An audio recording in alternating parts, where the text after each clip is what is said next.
Terry Funk thing doesn't hurt, right? They hear this thing. And I had a friend who watched one of my shows, and she was like, even if people don't know who Terry Funk is, she was like, they like that impression, they like that laugh. And it was one of the lads that I was doing a show with said, you should do a callback with the Terry Funk laugh. So I'll give you an example of what that means. I really did. Found out that I was going to do the second ever Hell in a Cell match. I knew it was a huge challenge because I'd been at the venue a year or 10 months earlier when Shawn Michaels and The Undertaker did the first ever cell match, which for my money is still the best cell match there's ever been.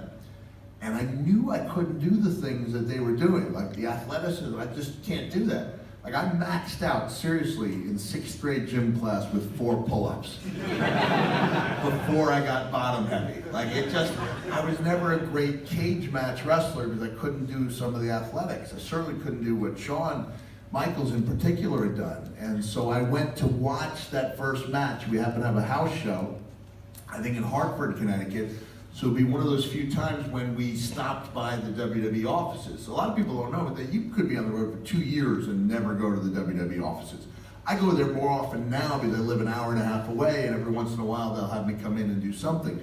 But at the time I was rarely there, so we stopped by and we did a workout, and then we went to and asked if we could watch that match. And I just watched, like I could feel like my heart sinking. Like I can't do this. I can't match up to what they're doing. And I asked Terry. I said, well, what am I going to do? And he's one of the brightest minds in wrestling. And he usually got an answer at the tip of his tongue. And this time he went, Cactus, I have no idea. And Shawn had gone up on top of that cell, during the latter stages of the match, and Shawn had taken this beautiful bump from halfway up the cell. And then Terry goes, you know what you ought to do? You ought to start the match on top of the cell.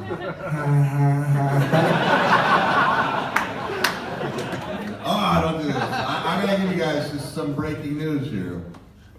It's not going to be as cool or breaking as you think. I'm all for anything that's good for the guys. I really am. The guys, and that means the men and the women. I resented when I was wrestling for WCW. I hated the term, it's a seller's market, like we were a commodity, like we were a soybean or something. Like we were human beings in a seller's market. And you know what? Now, or it was a buyer's market, I'm sorry, it was a buyer's market, meaning like we can pick whoever we want, and if you don't like it, you're out of a job. And now it's a seller's market, I think anytime there are guys out there who can say no thank you to WWE, it's actually a good thing for WWE. If they want, how they missed the boat on Kenny Omega is beyond, he was in the developmental program. And Kenny's a weird dude, right? He's a weird freaking guy. And that's part of what makes him special. It's part of what makes him unique. And I think they saw that as a weakness instead of a strength. Sometimes I wonder how I ever managed to survive, let alone thrive, with my head bobbing in that sea of testosterone, right? And I think maybe he got it worse than I did, because he wasn't your traditional guy, and he's gone on to do amazing things. I think they ought to look and say, Vince every day ought to look at that and go, how the hell did that happen, and how the hell do we make sure it never happens again?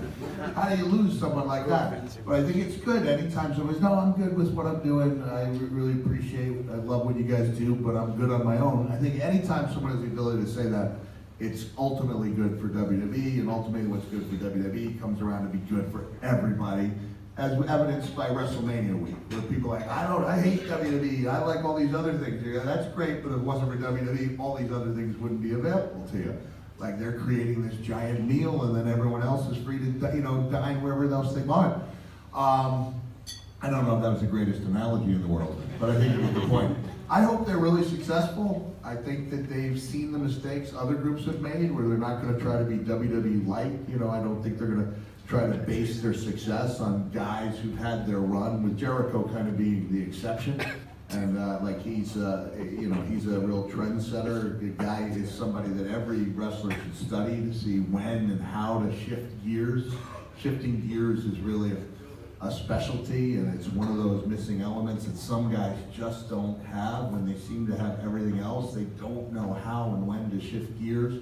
go into overdrive, when to take something funny, make it serious, when to, tone things down, when to back off a little bit.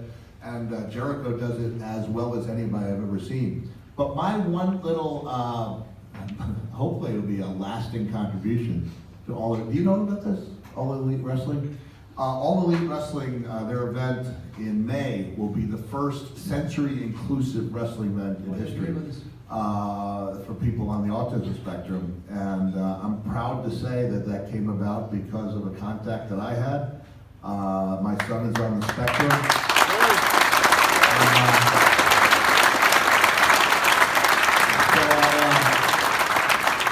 I reached out to Brandy Rhodes, and she said, got back to me and said, this sounds like a natural, through messages. And they met up with Culture City like 2 days later.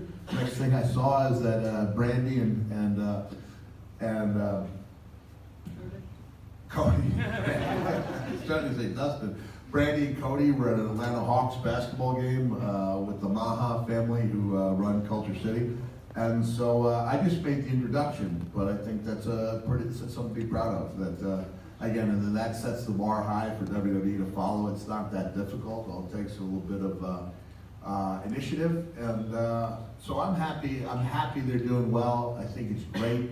Not that people in WWE are upset, but that it is a fire lit underneath them. We always felt like we were at our best when there was someone chasing us. And I noticed just a natural tendency to slow down if no one's chasing you. And from a creative standpoint, it seems like WWE slowed down for a little while after the Monday Night Wars were over.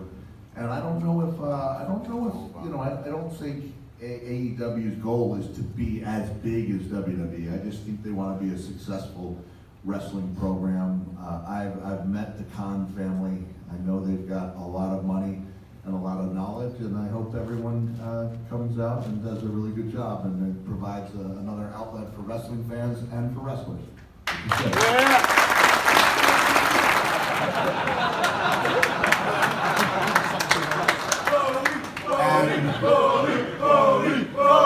And just to be clear, when I say that there's a slightly mature theme,